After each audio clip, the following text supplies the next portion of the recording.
El cuerpo no es una máquina, es historia, procesos y señales. Aprender a escucharlo también es salud. Esta sección se llama Cuerpo en Equilibrio, en Saludablemente. Continuamos aquí en Saludablemente. Buen día, Sheila. Feliz día, que tengas un hermoso día. Bendiciones. Hola, Oscar. Qué gusto saber que están ahí del otro lado. Un beso para la gente de Santo Tomé que nos acompaña.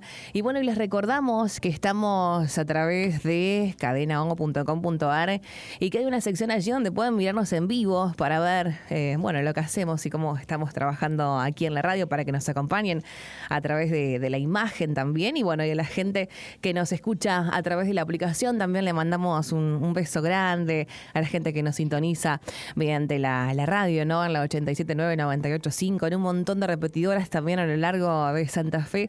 Bueno, gracias por estar allí del otro lado. Y nos vamos a meter en otro tema. Estamos con visita aquí en estudio. Estamos con el doctor Javier Caballasca, reumatólogo, matrícula 3592. Javier, ¿cómo estás? Bienvenido, un placer. Buen día, gracias por la invitación y gracias a todos los que están escuchando. Bueno, gracias por la visita, por animarte a charlar con nosotros un poco. Bueno, el tema que nos convocaba y que yo te había propuesto para poder charlar es un poco hablar de la artritis. ¿Qué es y en qué se diferencia por ahí con la artrosis? Que son dos palabras que se parecen capaz que mucho. Bueno, vos nos explicarás un poco al respecto. Bueno, en principio tenemos que entender que itis es inflamación, entonces Ajá. La artritis es la inflamación articular. Y hay muchas causas, digamos. Posiblemente la más conocida es la artritis reumatoidea, que es una enfermedad autoinmune, es decir, que el sistema inmunológico nuestro es como que nos autoagrede, se vuelve loco, pero hay causas de artritis infecciosas, hay causas metabólicas, como puede ser conocida la gota, que es una alteración por el ácido úrico, es una artritis metabólica, y en cambio la artrosis es un proceso degenerativo, es un proceso, entre comillas, de desgaste. Otra gran diferencia es, digamos, la edad de aparición. La artrosis es una patología de gente grande. Ajá. En cambio, la artritis, sobre todo la artritis reumatoidea, si bien la edad de aparición más común es entre los 20 y los 50 años, se da también en los extremos de la vida, porque los chicos a partir de los 6 meses de edad pueden tener artritis, lo que se llama artritis crónica juvenil o artritis reumatoidea juvenil, y la gente mayor también puede tener como es artritis reumatoidea, que se llama artritis reumatoidea de aparición tardía. Y la otra gran diferencia es que en general la artritis, sobre todo la artritis reumatoidea, es una enfermedad sistémica, es decir, no es una patología meramente articular, sino que es una enfermedad que puede tener compromisos extraarticulares, es decir, compromiso a nivel pulmonar, a nivel de ojos, de vasos sanguíneos, o sea, es una patología obviamente mucho más grave que la artrosis. ¿Son reversibles o son controlables? Son controlables. Son enfermedades crónicas, como puede pasar con la diabetes, con la hipertensión arterial, y gracias a Dios y a la ciencia hay un montón de cosas para hacer para pacientes, siempre enfocándonos en artritis reumatoidea, ¿no es cierto? Me sorprendió la edad, digo, de 20 a 50 años que puede llegar a aparecer. Pienso también en, wow, qué joven. Lo primero que dije en mi mente. Esa es una de las características, que es en la edad de la gente, digamos, que está trabajando. Claro. Y digamos, esa afectación, por eso se cree que la artritis es una enfermedad de viejos, y no, es una enfermedad de gente joven, es más frecuente en mujeres, en un porcentaje bastante alto, como en la mayoría de las enfermedades, digamos, autoinmunes, pero también puede aparecer en chicos. Por eso, por ejemplo, los reumatólogos pediatras, que son pocos y los que hay son excelentes, y acá en Santa Fe tenemos excelentes reumatólogos pediatras, no ven artrosis, porque los chicos no desarrollan, no pueden tener artrosis, pero sí ven artritis reumatoidea, que tiene algunas diferencias clínicas con las que se ven, digamos, en el adulto. ¿Y por qué aparecen los niños? ¿Cómo llega? También por un sistema... lo claro, mismo, una cuestión del sistema. claro, una alteración del sistema inmunológico y después hay otras enfermedades que dan artritis, como el lupus, la psoriasis puede dar artritis. Claro. O sea, la artritis es un síntoma común a un montón de enfermedades, pero cada enfermedad tiene variables diferentes. Bien.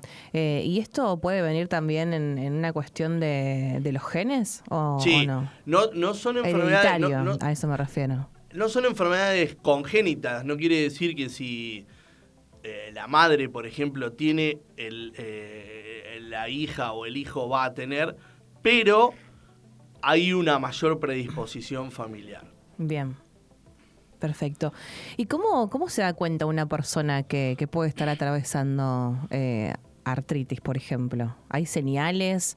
¿Cuáles son esas primeras indicaciones de nuestro cuerpo que algo está pasando? Bueno, sobre todo en artritis reumatoidea, el dolor articular, especialmente dolor de manos, y una característica muy importante, porque digamos en la artrosis nosotros también podemos tener dolor de manos, pero una cosa diferente es la rigidez, el endurecimiento, sobre todo matutino, que en los pacientes con artrosis no dura más de 10 minutos, y los pacientes con artritis reumatoidea tienen rigidez matinal que, digamos, tiene que durar mayor a una hora. Hay gente que está todo el día rígido, más allá de que las articulaciones se inflaman, pero sobre todo eso, el dolor y la rigidez mayor, digamos, a una hora, eso es, digamos, para originar una consulta. Y lo otro es que, bueno, la artritis reumatoidea, como dijimos, es una enfermedad sistémica, puede tener otros síntomas, pérdida de peso, desgano, como es falta de apetito, puede haber síntomas, digamos, sistémicos. Bien, y eso está bueno también que la gente lo sepa porque por ahí no les presta atención. Son síntomas que no asociamos con este tipo de enfermedades. Y me imagino cómo impacta esto en la vida de la gente, de quien la padece, ¿no? En las actividades cotidianas, por ejemplo, cómo debe impactar. Es que en realidad ya se sabe desde hace unos años que antes se consideraba que era una enfermedad, entre comillas, benigna, que no era tan grave. Claro. Y eso ha cambiado absolutamente porque tienen la misma mortalidad que algunos tumores oncohematológicos. O sea, más allá de la discapacidad que ocasiona sin tratamiento, la mortalidad es muy alta porque todo este proceso, digamos, inflamatorio, sobre todo lo que hace es aumentar el riesgo cardiovascular.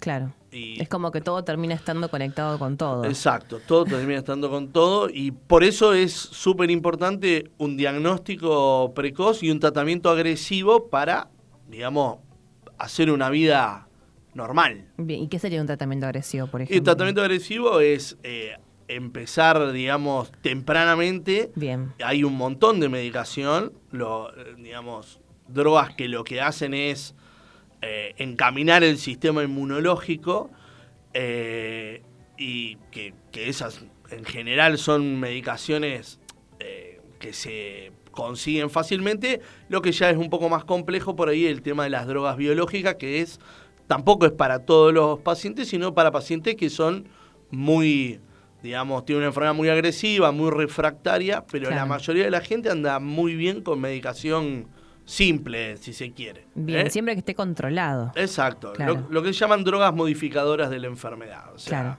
y la mayoría de la gente con un buen tratamiento anda bien. ¿Y qué rol juega el movimiento y el ejercicio en todo esto? ¿Ayudan o empeoran el dolor? En principio, cuando el paciente está, nosotros denominamos muy activo, es decir, cuando está muy inflamado, el ejercicio.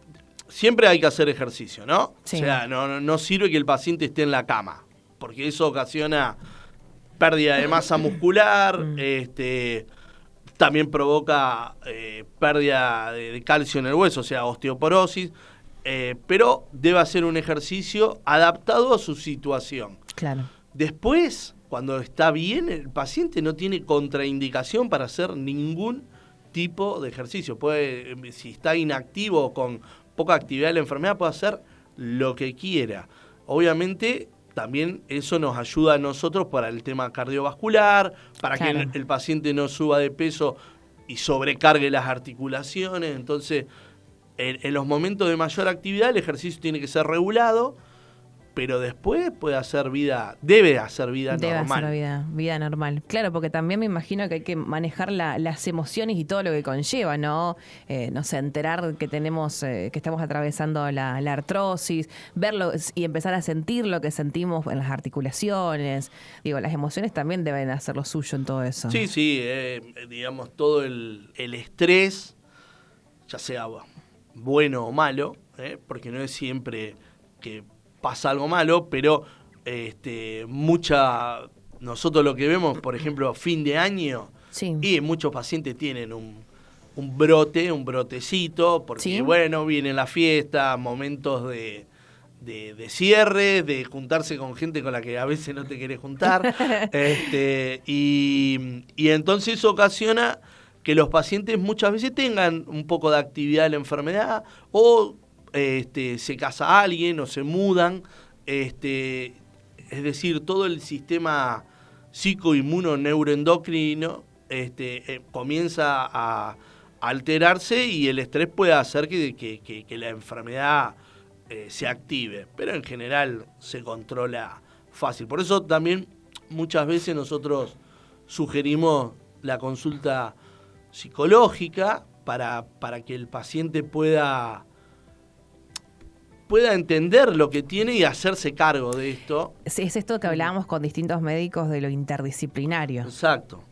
Hoy se escucha mucho hablar de salud integral. ¿Qué es integral? ¿Qué es interdisciplinario? Bueno, es esto. Y recién veníamos justamente de escuchar un poco el tema del cambio, la discusión que hay en torno a la ley de salud mental, que justamente lo que se plantea es que haya un equipo interdisciplinario, psicólogos, psiquiatras, médicos clínicos, que haya un equipo y que cada uno pueda cumplir realmente su tarea desde lo que fue formado, ¿no? Exactamente. ¿Y qué es lo que escuchás en los consultorios? Atendés muchas consultas en torno a los temas de artritis. Estoy consultorio mío y después estoy en el Semafé, en el Iturraspe, así que vemos un millón de pacientes y hay mucho. La realidad es que los reumatólogos somos pocos y hay mucho paciente. No todo el mundo tiene patología, digamos, severa. Claro. Eso también es importante. Sobre todo tranquilizar a la gente en el sentido de que muchas veces vienen con un diagnóstico que no es, pero sí se ve mucha enfermedad. Pero que no es porque la gente lo investiga antes. No, porque a veces digamos, por ejemplo en artritis reumatoidea el diagnóstico no es por análisis, o sea, el laboratorio sirve, o sea, tener lo que se llama el factor reumatoideo positivo no hace diagnóstico de artritis. Bueno, y hay mucha gente que le hacen el estudio y por otra cosa y creen que tienen esa enfermedad y en realidad eso se puede ver en gente sana. Pero hay mucha patología articular y nosotros vemos por ahí, al ver enfermedades sistémicas, nos derivan, qué sé yo, los dermatólogos, los pacientes que tienen psoriasis pueden tener artritis psoriásica, entonces los dermatólogos nos derivan pacientes. Trabajamos mucho con la gente también de hematología, porque estas enfermedades pueden ocasionar anemia, trastorno de las plaquetas, o sea, sí, somos poquitos y vemos mucha gente. Claro, es como si fuese un dominó, ¿no? Una pieza que empieza a fallar y el resto puede llegar a también complicarse. Por eso es importante pensarlo como una enfermedad sistémica, no es solamente lo articular. Exacto. ¿Y qué pasa con el frío, la humedad? ¿Es realmente así como se escucha por ahí esos mitos que afectan a la articulación? La realidad es que hace unos años, desde la facultad, en la Facultad de Medicina, nos pidieron una entrevista de esto y buscamos. Y nadie sabe bien, pero hay algunos trabajos que relacionaron sobre todo con la humedad, y lo que se cree que al bajar la presión atmosférica aumenta la presión intraarticular y eso provoca mayor dolor. Pero está todo ahí en un terreno medio gris. Ah, bueno, o sea que no es tan cierto entonces. No es tan cierto y tampoco es tan falso, entonces... Claro, un poco y un poco. Exactamente. Bueno, ¿y hay avances en torno a todo esto en la salud, digo? ¿Hubo avances en los últimos tiempos para tratar la enfermedad? A ver, cada vez se conoce más...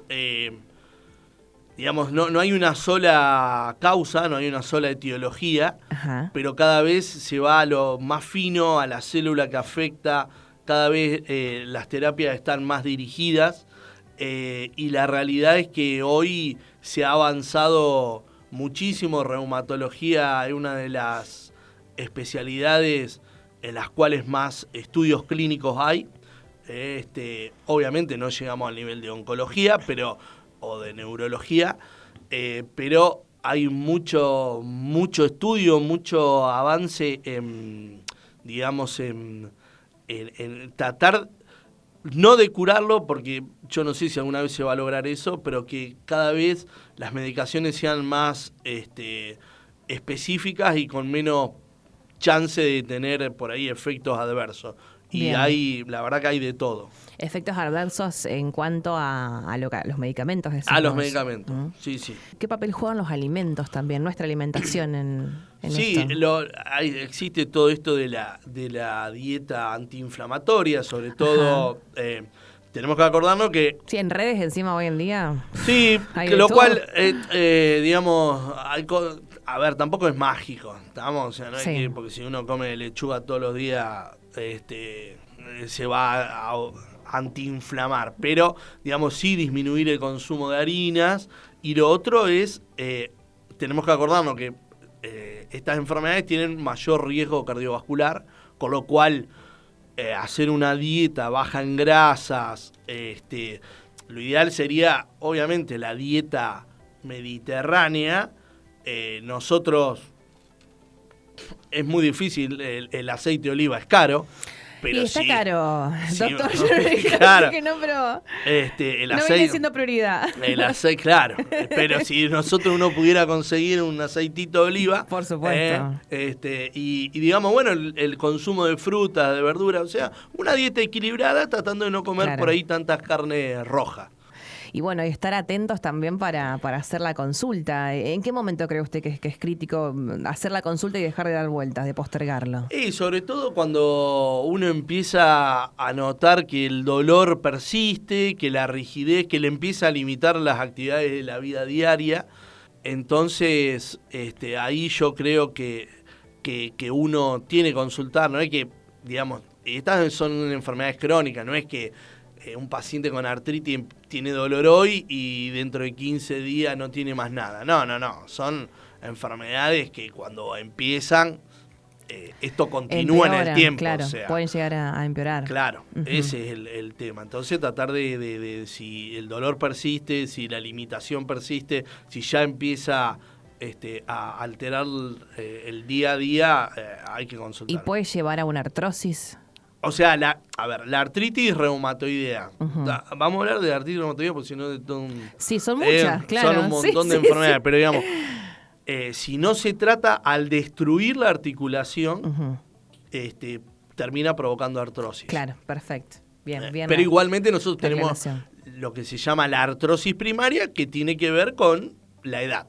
Bien. Una cuestión de edad. Pero también estaba bueno aclarar esto de que no afecta solo, no es una enfermedad de viejos como No. Al contrario, la artritis reumatoidea es una enfermedad de gente joven. Sí, totalmente. ¿Nos faltó algo mencionar respecto a esto? ¿Algo que por ahí se nos escapó? ¿O no, yo creo lo hemos abordado creo que espero que la gente haya entendido algo. haya entendido. Pero bueno, o sea, que la inflamación articular puede ser el síntoma de un montón de enfermedades. Bien. Y que, bueno, uno necesita tener el diagnóstico preciso para encarar el tratamiento. Perfecto. ¿En redes cómo te encuentra la gente? Que vi que estás bastante activo también. Sí, a pesar mío. Pero Te han obligado a incursionar en este mundo, en el mundo de las redes. Sí. Como doctor Javier Cabalasca, creo. Bien, perfecto. Bueno, doctor, un placer. La verdad que está bueno poder hablar un poco de estas cosas en profundidad. Y lo que siempre decimos acá y nos cuesta, y es un trabajo también importante, es cómo bajamos ese contenido, ¿no? Para que la gente lo pueda entender. Porque por ahí hablamos muy de lo técnico, de lo específico, y la gente tiene ganas de entender, de saber, de comprender también lo que le está pasando, y es una forma de invitación también a poder hablar con profesionales por fuera de todo lo que vemos hoy en redes, que vemos tantas cosas, tantas recomendaciones, y nos parece importante poder generar estos espacios de conversación. Así que bueno, gracias por visitarnos. Muchísimas gracias por la invitación y espero que haya sido de utilidad. Gracias, doctor. Charlábamos con Javier Cabalasca, reumatólogo, matrícula 3592, en torno a la artritis. Bueno, gracias por estar ahí del otro lado. 3425-596-596 para que te comuniques con nosotros. Salud no es solo ausencia de enfermedad, es prevención, movimiento, cuidados y hábitos. En Cuerpo en Equilibrio hablamos de prevención, tratamientos y calidad de vida. Esto es Saludablemente. Salud integral, posible y accesible.